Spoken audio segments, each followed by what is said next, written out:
première fois que papa m'emmena au cinéma, moi je trouvais ça plus palpitant que n'importe quoi. Il y avait sur l'écran des drôles de gars, des moustachus, des fiers à bras, dès qu'ils s'entretuent chaque fois qu'ils trouvent un cheveu dans le plat. Un piano jouait des choses d'atmosphère, Guillaume Tell ou le grand air du Trouvère, et tout le public en frémissant se passionnait pour ces braves gens. Ça coûtait pas cher, on en avait pour ses 3 francs.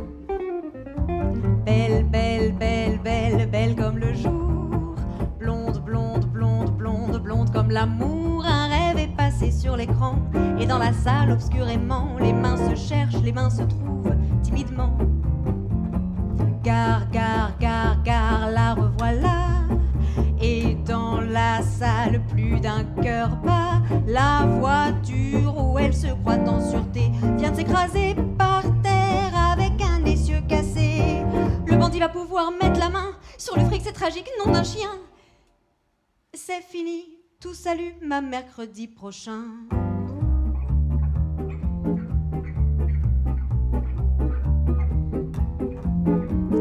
Maintenant ce n'est plus mon papa qui m'accompagne au cinéma, car il plante ses choux là-bas, pas loin de Saint-Cucufa. Mais j'ai rencontré un Attila, un moustachu, un type comme ça. Il adore aller le mercredi dans les cinémas. Bien sûr c'est devenu le cinémascope, mais ça remue toujours et ça galope. Et ça reste encore comme autrefois, rempli de cow-boys sans foi ni loi, et de justiciers qui viennent fourrer leurs grands pieds dans le plat. Gare, gare, gare, gare, gare et Coupert s'approche du ravin d'enfer. Fais attention pauvre crétin, car Aladla n'est pas très loin. À 500 mètres il loge une balle dans un croûton de pain.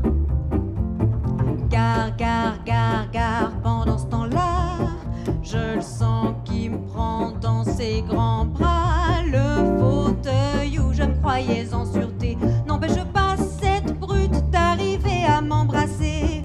J'ai pas vu Cigari sort gagnant, mais comme c'est le cinéma permanent, rappelle-toi mon chéri, on est resté 1 an et on a eu beaucoup d'enfants.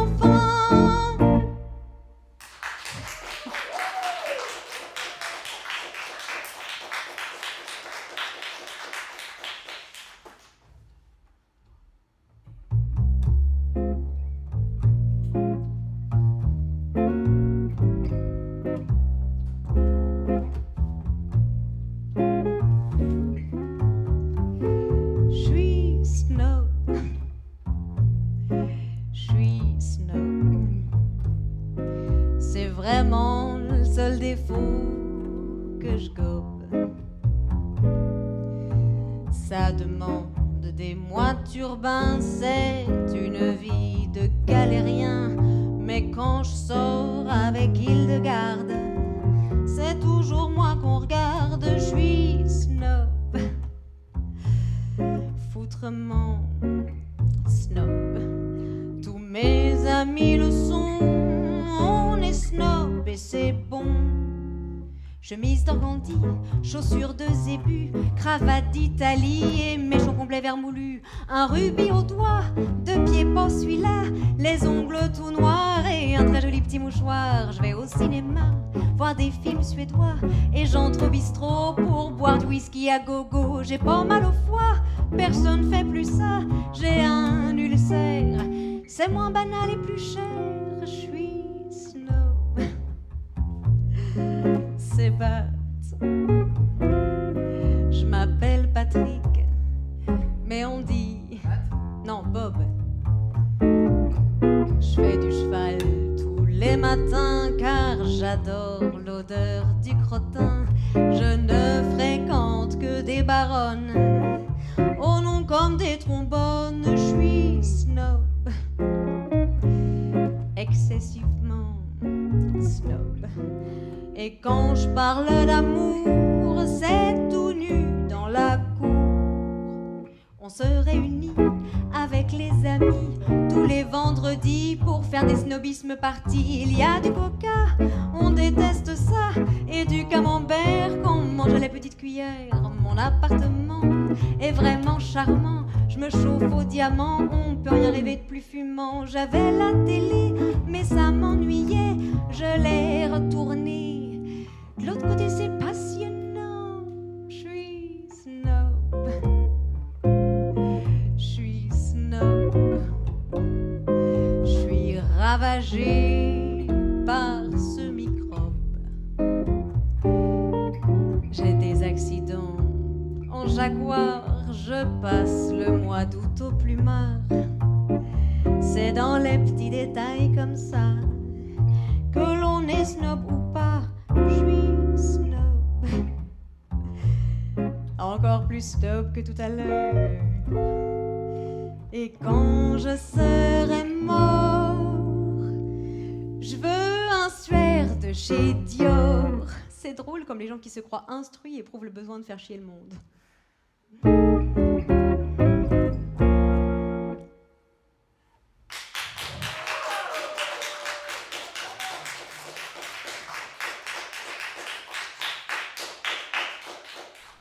Bien que n'ayant jamais combattu lui-même, Vian était un fervent antimilitariste. Et il a écrit plein de chansons sur le sujet, des chansons amères, des chansons graves, et des chansons à l'humour très, très noir.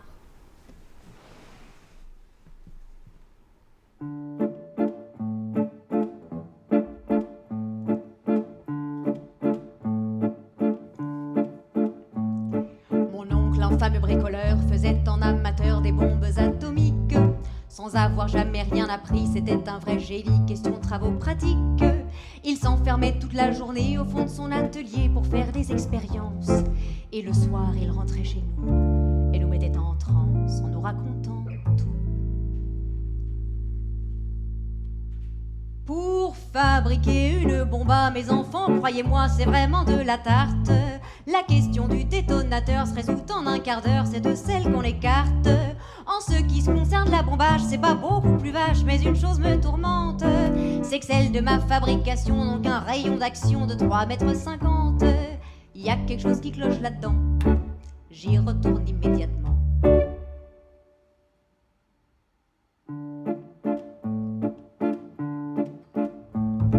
Il a bossé pendant des jours, tâchant avec amour d'améliorer le modèle. Quand il déjeunait avec nous, il avalait d'un coup sa soupe au vermicelle. On voyait à son air féroce qu'il tombait sur un os, mais on n'osait rien dire. Et puis un soir, pendant le repas, v'là tonton qui soupire et qui nous fait comme ça. À mesure que je deviens vieux, je m'en aperçois mieux, j'ai le cerveau qui flanche. Soyons sérieux, disons le mot, c'est même plus un cerveau, c'est comme de la sauce blanche. Voilà des mois et des années que j'essaye d'augmenter la portée de ma bombe. Et je ne me suis pas rendu compte que la seule chose qui compte, c'est l'endroit où ce qu'elle tombe. J'y retourne immédiatement. Sachant proche le résultat, tous les grands chefs d'État lui ont rendu visite. Il les reçut et s'excusa de ce que sa cagna était aussi petite. Mais sitôt qu'ils sont tous entrés, il les a enfermés en disant « Soyez sages ». Et quand la bombe a explosé, de tous ces personnages, il n'est plus rien resté. Tonton, devant ce résultat, ne se dégonfla pas et joua les andouilles. Au tribunal, on l'a traîné et devant les jurés, le voilà qui bafouille. Messieurs, c'est un hasard affreux, mais je jure devant Dieu, en mon âme et conscience, qu'en détruisant tous ces tordus, je suis bien convaincu d'avoir servi la France. On était dans l'embarras, alors on le condamna, et puis on l'amnistia. Et le pays reconnaissant l'élut immédiatement chef du gouvernement.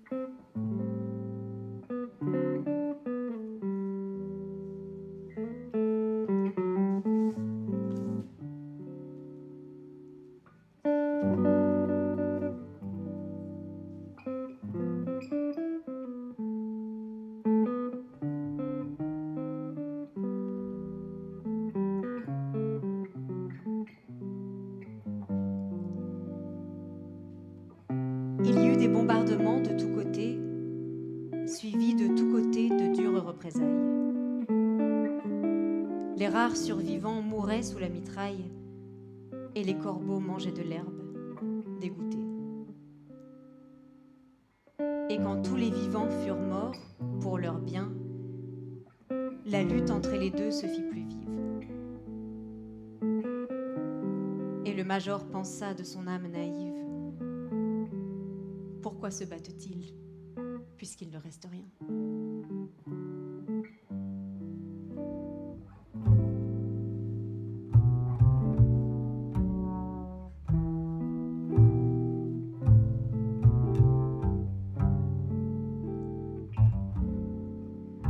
Monsieur le Président, je vous fais une lettre que vous lirez peut-être si vous avez le temps. Je viens de recevoir mes papiers militaires pour partir à la guerre avant mercredi soir. Monsieur le Président, je ne veux pas la faire, je ne suis pas sur terre pour tuer de pauvres gens. C'est pas pour vous fâcher, mais faut que je vous dise, ma décision est prise. Je m'en vais déserter.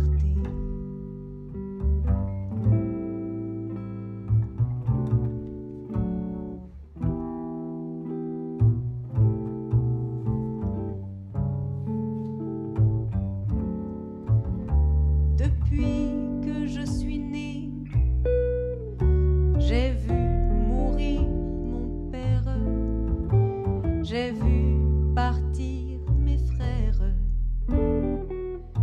et pleurer mes enfants.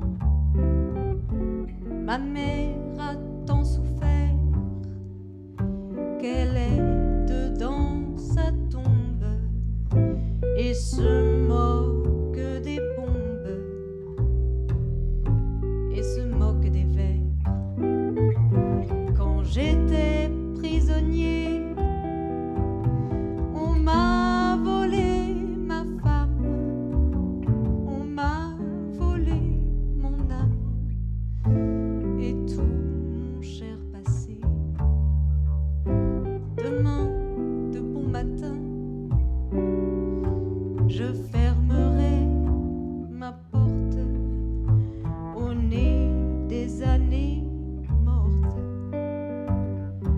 J'irai sur les chemins.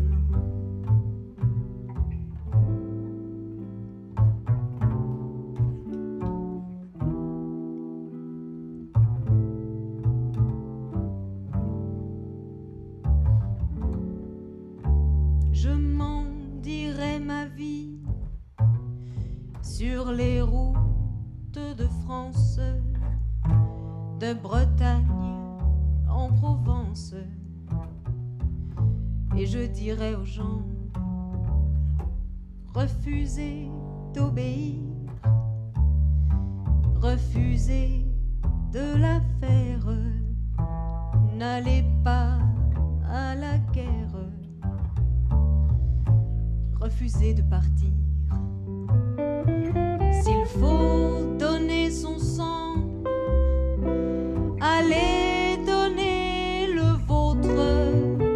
Vous êtes bon apôtre, Monsieur le Président.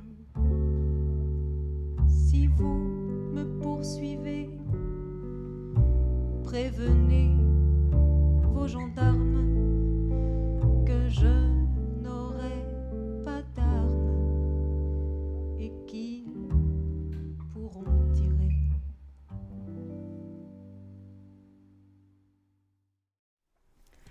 Comme le dit Vian, l'histoire qui va suivre est entièrement vraie puisque nous l'avons imaginée d'un bout à l'autre.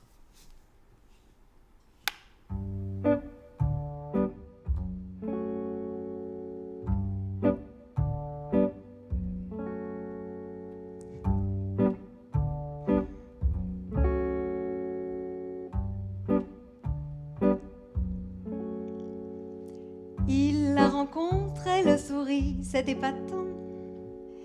Il lui adresse la parole poliment. Il lui propose un petit tour bien gentiment. Mais elle s'envole en disant pas encore.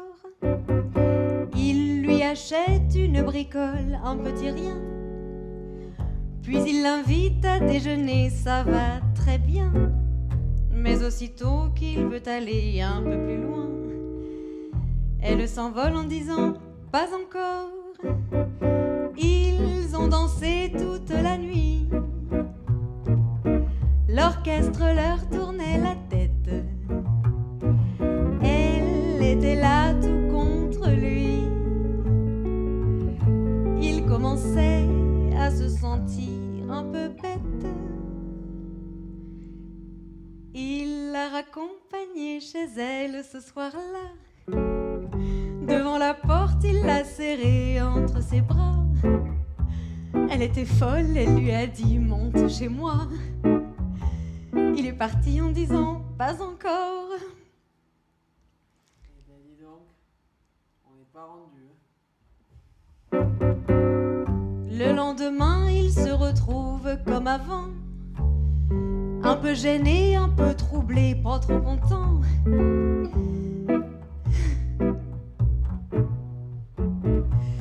Mais il l'arrête et lui dit pas encore. Ils vont se décider ou quoi là? Oui, bah ça va, c'est bon, ça arrive. Ça arrive. Non, ça arrive. Voilà. Il a tiré de sa poche un petit paquet. Elle a ouvert assez émue et c'était vrai. Un anneau d'or qu'il voulait déjà lui passer. Mais elle a dit mon chéri, pas encore. Devant le maire, ils sont allés. Elle avait mis ses yeux pervenches. Il portait son plus beau complet. Celui qu'il a quand il fait beau le dimanche. Sur l'avenue, il y avait un soleil de printemps. Ils sont rentrés main dans la main, le cœur battant. Ils ont fermé la porte de l'appartement. Et dans ses bras, elle a dit maintenant.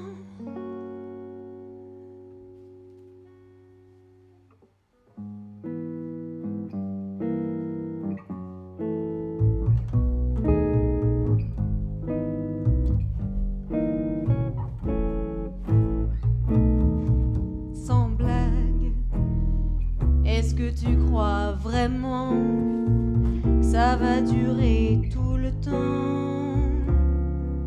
Ne mens pas. Sans blague, c'est pas dans les romans que t'as trouvé tout ça. Dis-le-moi. Parle, répète encore une fois comment cela sera quand on vivra ensemble. Parle, à quoi cela ressemble, deux amoureux d'un soir au bout de 6 mois. 6 mois. Je leur donne pas 3 mois.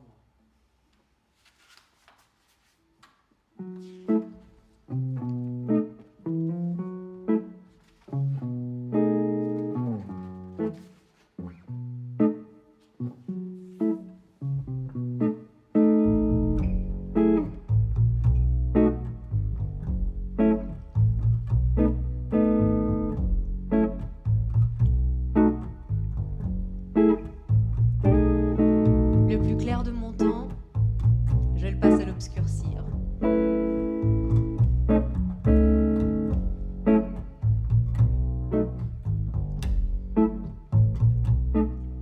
Je bois systématiquement pour oublier les amis de mon homme. Je bois systématiquement pour oublier tous mes emmerdements. Je bois n'importe quel jaja pourvu qu'il fasse ses 12 degrés 5. Je bois la pire des vinasses. C'est dégueulasse, mais ça fait passer le temps. La vie est-elle tellement marrante? La vie est-elle tellement vivante? Je pose ces deux questions.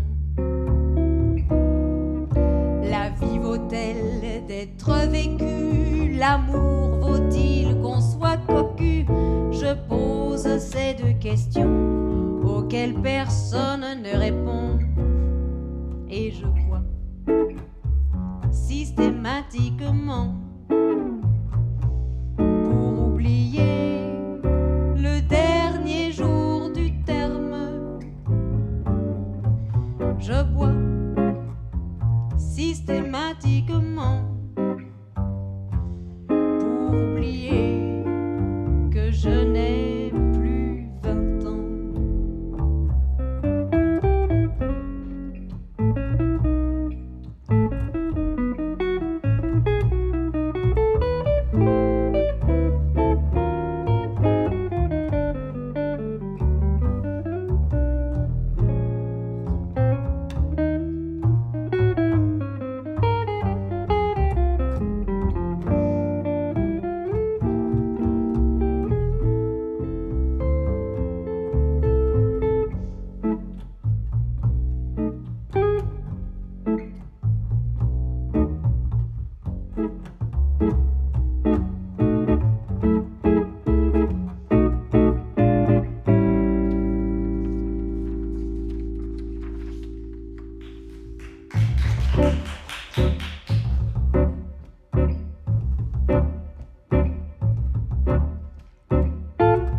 La langue est un organe sexuel dont on se sert occasionnellement pour parler. Et moi, j'ai des choses à dire.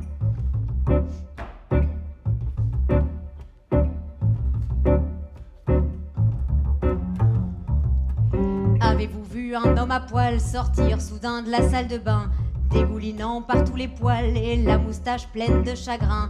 Avez-vous vu un homme bien laid en train de manger des spaghettis, fourchette au poing, l'air abruti, de la sauce tomate sur son gilet? Quand ils sont beaux, ils sont idiots. Quand ils sont vieux, ils sont affreux.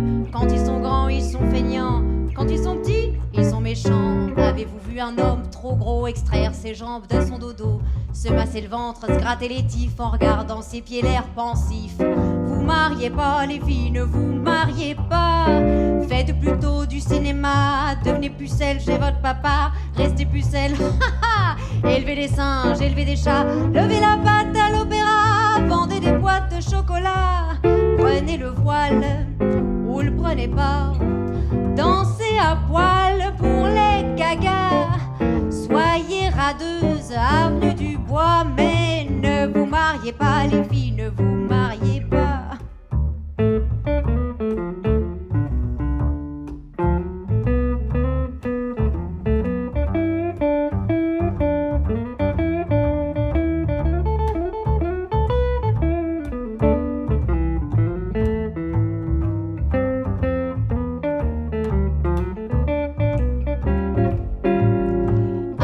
Un homme gêné rentré trop tard pour le dîner, du flageolant dans la guibole, du rouge à lèvres sur le col?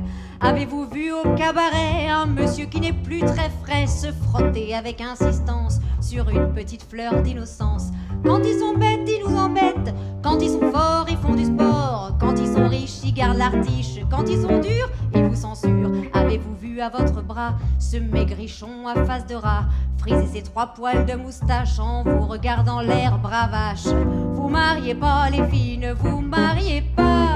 Mettez vos robes de gala, allez danser à l'Olympia, changez d'amant 4 fois par mois, prenez la braise et gardez-la, cachez la fraîche sous votre matelas. À 50 ans, ça servira à vous payer ensoleillés, de beaux petits gars. Rien dans la tête, tout dans les bras. À la belle vie que ça sera. Si vous ne vous mariez pas les filles, si vous ne vous mariez pas, si vous ne vous mariez pas les filles, si vous ne vous mariez pas.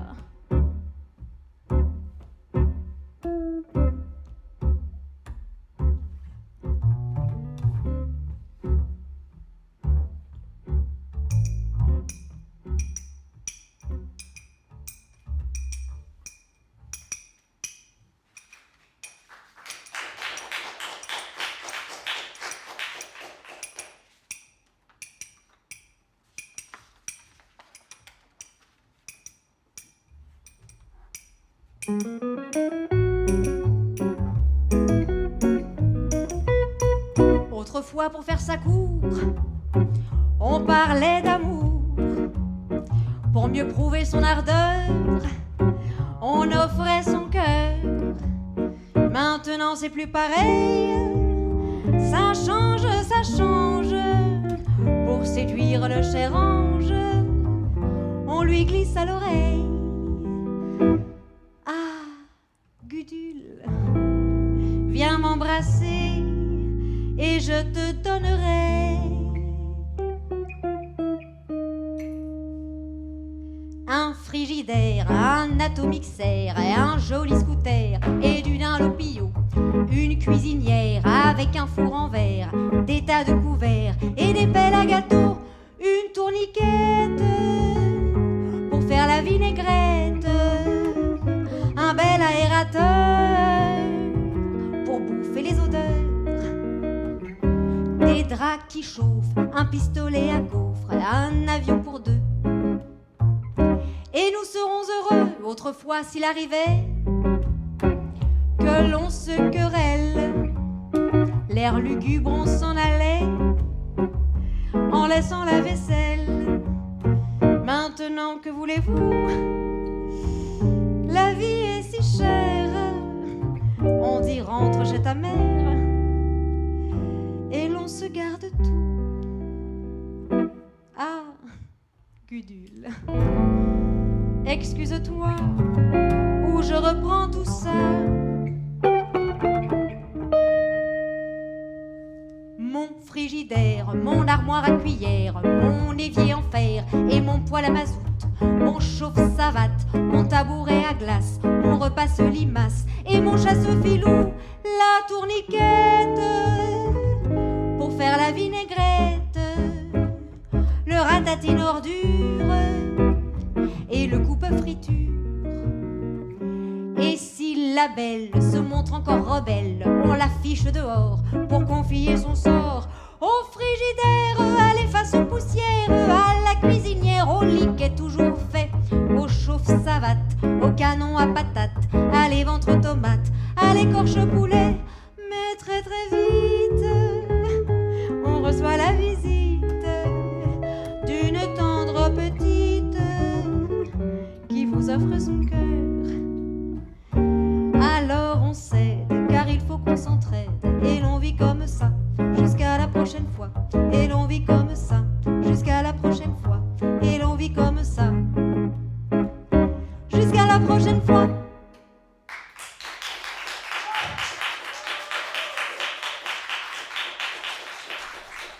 Vian était un passionné de jazz, lui-même trompettiste, et il a joué dans les caves à Saint-Germain à Paris et en tournée dans toute la France.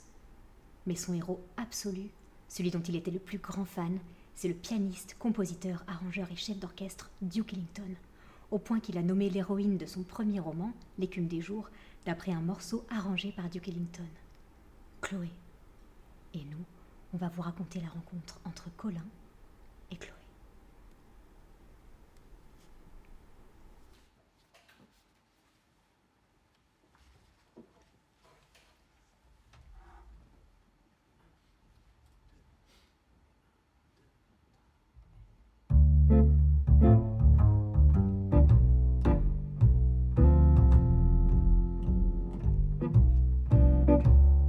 La moyenne des filles était présentable.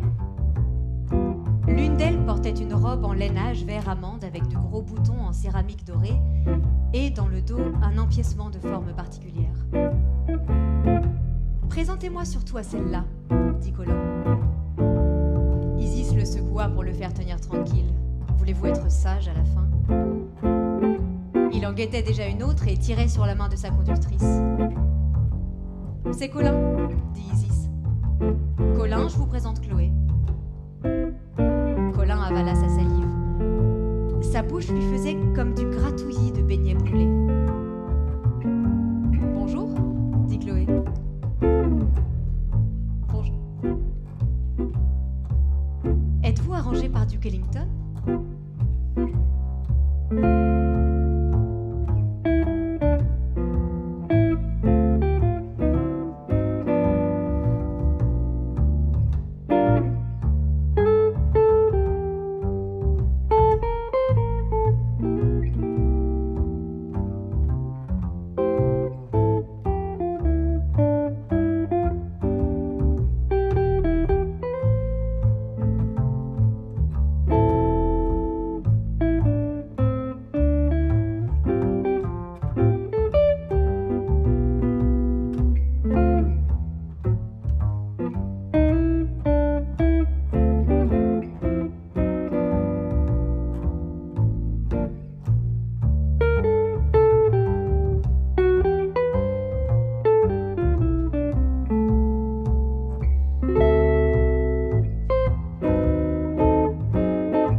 froid de l'hiver. Un grand fauteuil Voltaire, oh ça, ce serait faramineux. Des tas de boîtes pleines de chocolat, des tas de feu avec des tas de bois. J'aurais plus jamais froid, oh ça, ce serait faramineux. Ça serait faraminestimable de rester caché jusqu'au jour où le printemps voudrait venir me chercher à mes pieds, un monsieur courtois pour m'aimer, vivre sous mon toit et s'occuper de moi. Oh ça, ce serait faramineux. Faramineux, faramineux.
Bon, c'est pas tout ça, mais il n'y a pas que le jazz et My Fair Lady dans la vie. Il y a des javas, des rock, des tangos, des salsas. Il y a des sambas, il y a de la musique classique. Parfois, il y a les deux dans le même morceau.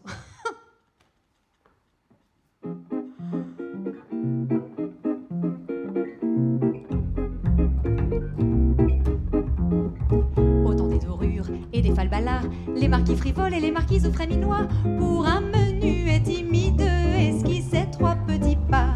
Grâces envolées, vieux airs du placé, clavecin fragile aux résonances d'autrefois. Un gosse à perruque blanche a fait danser tous ces gens-là. Cha-cha-cha, cha-cha-cha, non tu n'existais pas encore. Cha-cha-cha, cha-cha-cha, le Brésil n'en était pas là. Douce mélodie qui fit 100 fois le tour du monde et que Mozart a négligé d'agrémenter de quelques cha-cha-cha. Sur ton rythme gai dansaient les brunes et les blondes en oubliant le ton bien loin où pianotaient vos petits doigts. Cha-cha-cha, cha-cha-cha, c'est votre vieille marche turque. Cha-cha-cha, cha-cha-cha, venez marquise, écoutez ça.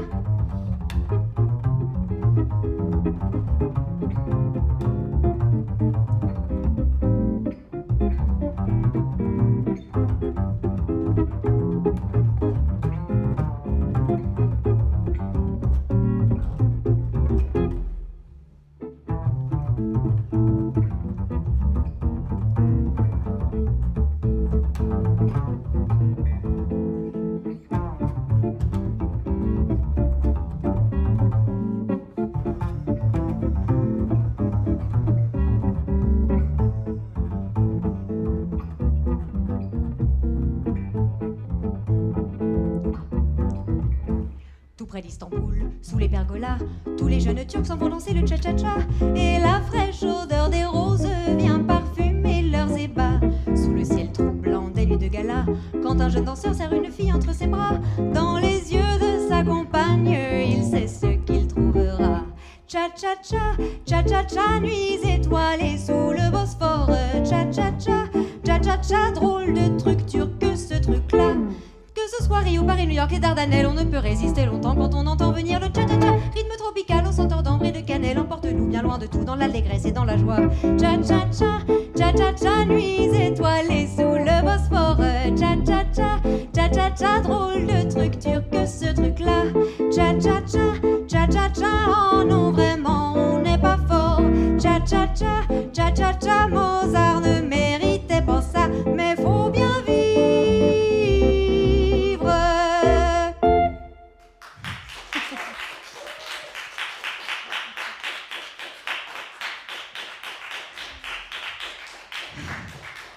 Ah bah, ça fait voyager.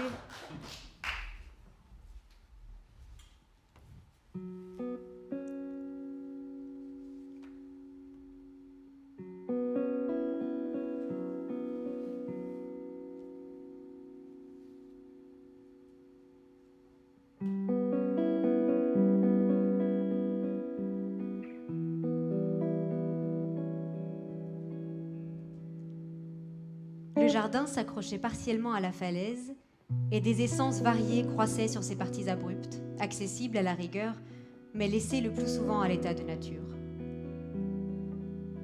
Il y avait des calaïos dont le feuillage bleu-violet par-dessous et vert tendre et nervuré de blanc à l'extérieur. Des ormandes sauvages aux tiges filiformes, bossuées de nodosités monstrueuses qui s'épanouissaient en fleurs sèches comme des meringues de sang.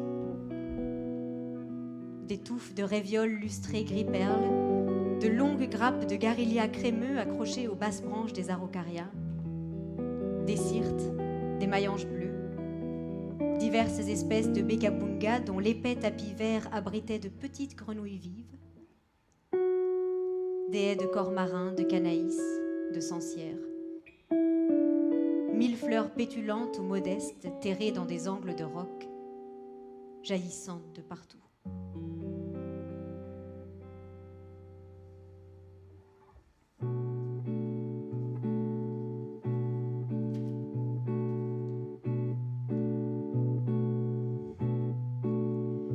Barcelone, des pavés, du soleil, des visages, un été plein d'images et de fleurs. Barcelone, dans le port, un bateau qui s'amarre, le bourdon des guitares et mon cœur. J'ai revu cette rue sous le ciel de septembre. J'ai revu la fenêtre grillée de sa chambre. Jour trop court, le vent chaud caressait nos visages et l'amour nous jetait des étoiles au passage. Barcelone, souvenir de nos nuits haletantes, d'un été qui me hante. Barcelone.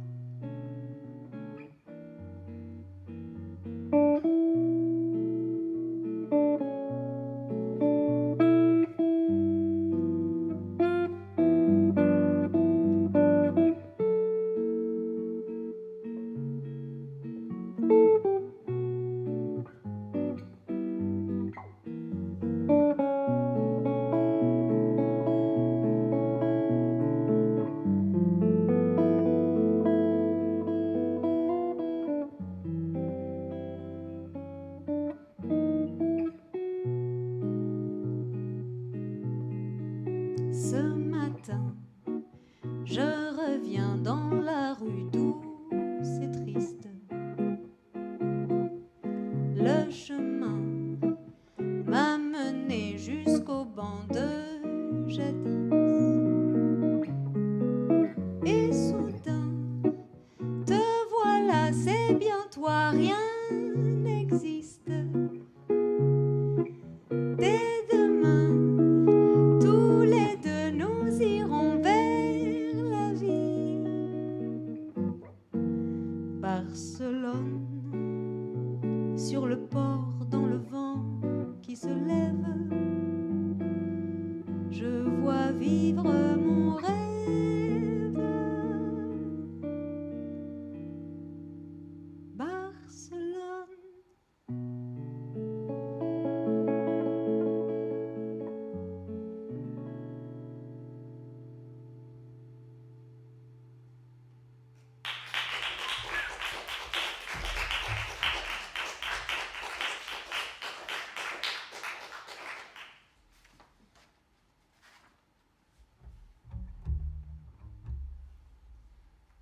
J'aurais pu faire des ménages, j'aurais pu vendre des fleurs, j'aurais fermé mon corsage, mis un cadenas à mon cœur.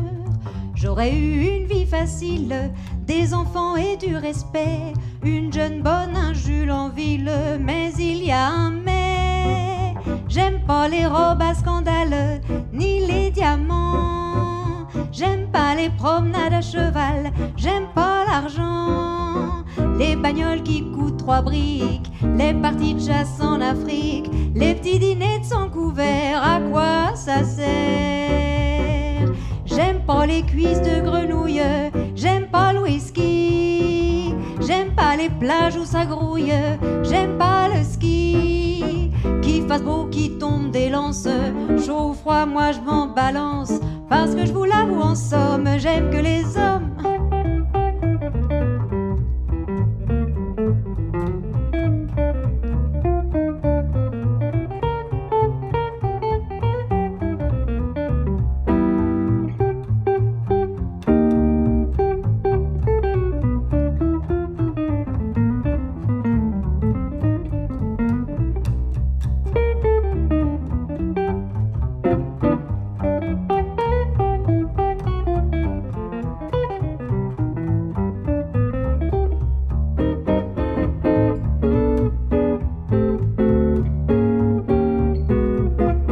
Si vous avez 50 piges, 3 mentons et les pieds plats, si vos cheveux font de la voltige, vous dégonflez pas pour ça.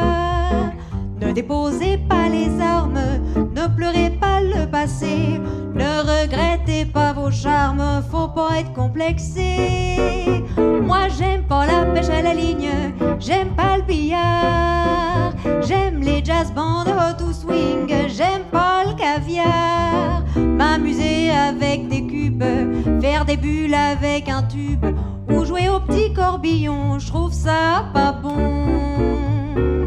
Moi j'aime pas l'assez musicale, j'aime pas ma tante, je trouve les œuvres de Pascal très embêtantes.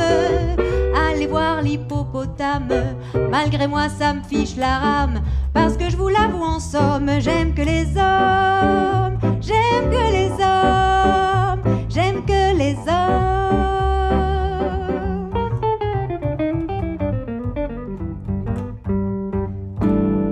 Mieux vaudrait apprendre à faire l'amour correctement plutôt que de s'abrutir sur un livre d'histoire.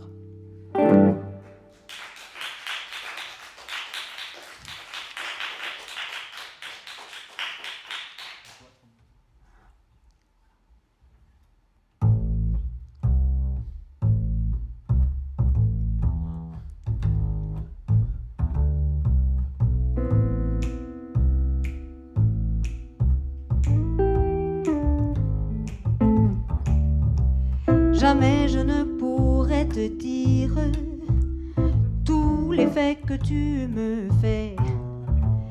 Dès que tu viens dans ma chambre, mon sang me mord et tout se met à tourner. 39 de fièvre, ça circule comme dans les marmites de l'enfer. 39, et je brûle, je sens flamber la fièvre dans mes nerfs. Il peut tomber des tonnes de neige, pas besoin de feu de bois. Dès que tu viens dans ma chambre, presque aussitôt je sens flamber le climat. 39 de fièvre, ça circule comme dans les marmites de l'enfer. 39, et je brûle, je sens flamber la fièvre dans mes nerfs. Lancelot connut Guenièvre, qui reçut un drôle de choc quand il lui dit d'un ton mièvre, dans le jargon que l'on causait à l'époque. 39 de fièvre, je le jure, Eros m'a percé de son dard, et sous mon armure je suis en train de cuire comme un homard. Napoléon voit Joséphine, il en reste tout gâteux. en cherchant son thermomètre. Il dit encore ce j'aime tes grands yeux, 39 de fièvre. Ça circule comme dans les marmites de l'enfer. 39, et je brûle, je sens flamber la fièvre dans mes nerfs. La morale c'est que les filles centigradourées au mur, c'est fait pour donner la fièvre. Et peu importe l'instrument de mesure, 39 de fièvre. Ça grésille et ça continue à monter. 40, ça pétille, quelle jolie façon de brûler. Ah, quelle jolie façon de brûler. Ah, quelle jolie façon de brûler. Ah, quelle jolie façon de brûler. Il y a loin de la croupe aux lèvres.